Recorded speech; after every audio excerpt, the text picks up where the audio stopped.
now. Shruti Dasgupta, thank you very much as always for joining us. Pleasure to get your insight.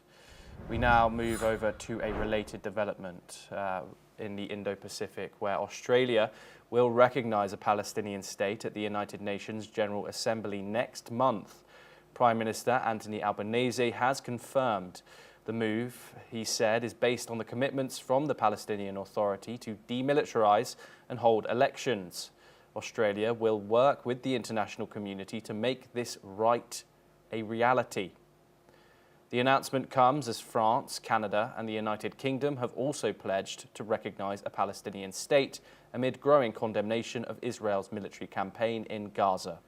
Let's listen in to what Anthony Albanese, the Australian Prime Minister, had to say. Today I can confirm that at the 80th session of the United Nations General Assembly in September, Australia will recognise the state of Palestine. Australia will recognise the right of the Palestinian people to a state of their own, predicated on the commitments Australia has received from the Palestinian Authority. Israeli Prime Minister Benjamin Netanyahu has called such moves by Australia and European nations as shameful as his government pursues plans to militarily occupy the entire territory.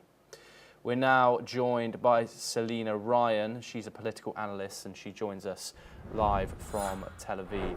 Thank you very much, Selina, for joining us here on the programme. Pleasure to speak to you.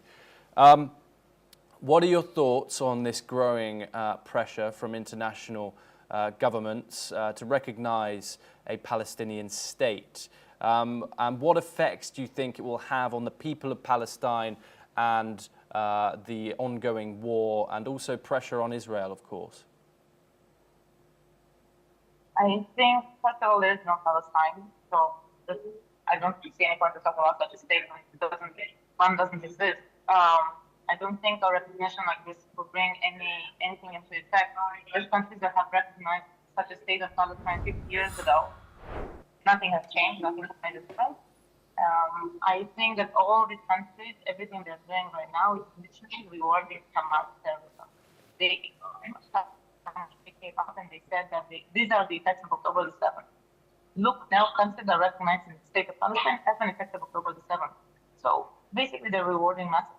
I don't know if this is the path that Europe wants to take and the world wants to take in recognizing massacres as something positive that should be rewarded. We also saw in Australia, I think last week, a huge protest. And it wasn't for Palestine or for Gaza, how they wanted to sound. In Sydney, it was on a bridge in Sydney. It was literally a protest for terrorism with flagged terrorist organizations. So if this Australia stands for today, I don't know. I don't know what they wanna obtain with it, but yeah. Selina Ryan, thank you very much for joining us. I do apologise there to our viewers. We had some network issues there with Selina. Hopefully she will join us